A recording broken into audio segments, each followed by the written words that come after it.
పాత గుంటూరు ప్రాంతంలో దశాబ్దాలుగా ఉన్న మొండిగేటు డ్రైనేజీ సమస్యకు కూటమి ప్రభుత్వం పరిష్కారం చూపింది.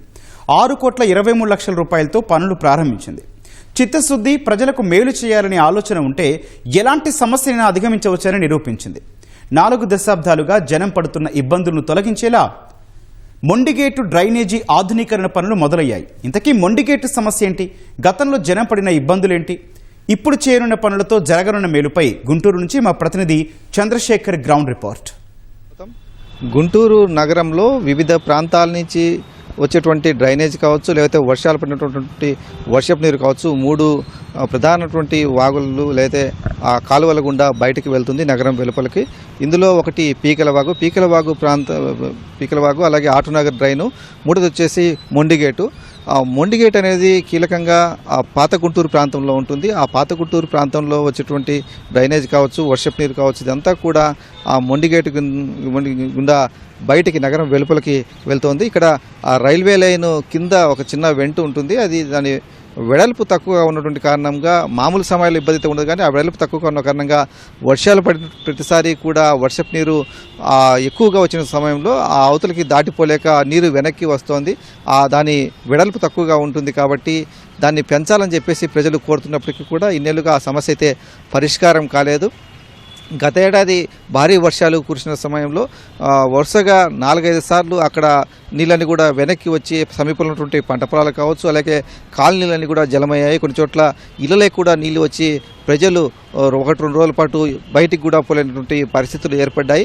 ఆ సమయంలో స్థానిక ఎమ్మెల్యే నజీర్ అహ్మద్ కావచ్చు, కేంద్ర మంత్రి పెంబసాని చంద్రశేఖర్ స్థానికులతో మాట్లాడి వారి సమస్యను పరిష్కరిస్తామని చెప్పేసి హామీ ఇచ్చారు. ఆ మేరకు చర్యలు అయితే తీసుకున్నారు. ఇప్పుడు ఆ రైల్వే లైన్ కింద నుంచి ఆ వెంట వెళ్తుంది కాబట్టి రైల్వే శాఖ ద్వారా ఆ నిధులు తీసుకొచ్చేందుకు పెంబసాని చొరవ చూపి రైల్వే శాఖతో మాట్లాడి 6.23 కోట్ల రూపాయలను కేంద్రం నుంచి, రైల్వే శాఖ నుంచి నిధులు మంజూరు చేయించారు. అలాగే కార్పొరేషన్ నుంచి కావచ్చు, ఆర్ఎండ్బి నుంచి కావచ్చు, మరికొంత నిధులు కూడా మంజూరు చేయించి ఆ వర్షపు నీరు వెళ్ళేటువంటి మార్గాలను కొంత వెడల్పు చేయడం, కాలువలు కొంత వెడల్పు చేయడంతో పాటుగా ఆ రైల్వే లైన్ కింద ఉన్నటువంటి ఆ వెంటనే అయితే పూర్తిగా విస్తరించి ఆధునీకరించి ఆ డ్రైనేజ్ వ్యవస్థ మొత్తాన్ని కూడా ఆధునీకరించాలని చెప్పేసి కూడా నిర్ణయించారు. దానికి సంబంధించినటువంటి పనులకు కూడా ఇవాళ ప్రారంభోత్సవం కూడా చేశారు. మొత్తం ఆ రైల్వే లైన్ కింద సిమెంటు అమెరికాని కూడా ఇప్పటికే కొన్నిటిను బయట ఉన్నటువంటి ప్రీకాస్ట్ యార్డ్లో వాటిని సిద్ధం చేశారు. దాదాపు 9ని సిద్ధం చేశారు. మరొక 9ని పూర్తి అయిపోయిన తర్వాత అవన్నీ కూడా తీసుకొచ్చి రైల్వే లైన్ కింద వాటిని వరుసగా అమర్చుకుంటూ వెళ్తారు. తద్వారా ఎక్కువ వర్షం పడినప్పటికీ కూడా ఆ నీరంతా కూడా సజావుగా వెళ్లే విధంగా కూడా ఏర్పాటు ఉంటాయి.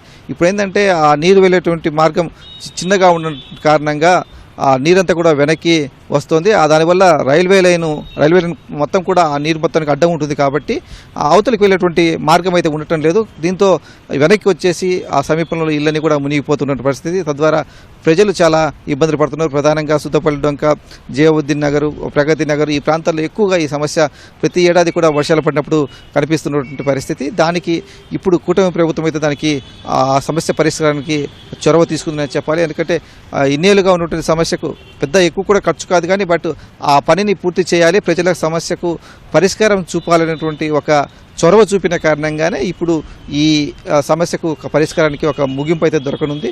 ఈ పనులు కూడా చాలా వేగంగా చేయాలని చెప్పేసి కూడా నిర్ణయించారు. డిసెంబర్ లేదా జనవరి కల్లా పూర్తి చేసి ఆ మార్గాన్ని అంతా కూడా క్లియర్ చేయడం ద్వారా ఎక్కడ ఎలాంటి ఇబ్బందులు లేకుండా ఆ వర్షపు నీరు కానీ లేదా డ్రైనేజ్ కానీ బయటికి వెళ్ళేటువంటి విధంగా కూడా దీనికి చర్యలు చేపట్టిన పరిస్థితి. సాధారణంగా ఏంటంటే ఈ వర్షాలు పడినప్పుడు వెళ్ళేటువంటి మార్గాలు కొంత పూడికిపోయిన కారణంగా, లేకపోతే ఆక్రమణల కారణంగా ఇబ్బందులు వస్తూ ఉంటాయి. కానీ ఇక్కడ రైల్వే లైన్ కింద ఉన్నటువంటి వెంట చిన్నదిగా ఉన్నటువంటి కారణంగా ఇక్కడ సమస్య వచ్చిన కారణంగా ప్రభుత్వమే దానికి స్పందించి కేంద్రంతో మాట్లాడడం కావచ్చు, ఆ నిధులు తీసుకొచ్చి ఇవన్నీ చేయడం కావచ్చు, ఇంత కూడా ఒక్కొక్కటిగా ఈ గుంటూరు నగరంలో ఉన్నటువంటి సమస్యలు పరిష్కరించే దిశగా తాము ముందుకు సాగుతున్నట్టుగా కూడా ప్రజాప్రతినిధులు చెప్తున్నారు.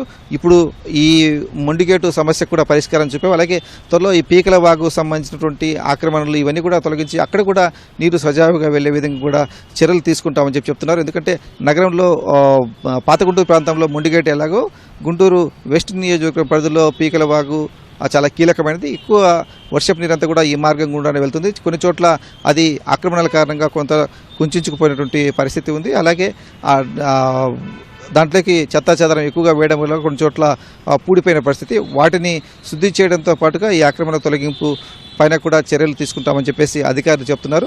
ఆ వర్షపు నీరు ఎప్పుడైతే సజావుగా బయటికి వెళ్తుందో అప్పుడు నగరంలో వర్షం పడినప్పటికీ కూడా ఎక్కడ కూడా చుక్క నీరు కనిపించకుండా ఉంటుంది. తద్వారా ప్రజలకు ఎలాంటి అసౌకర్యం లేకుండా ఉంటుంది.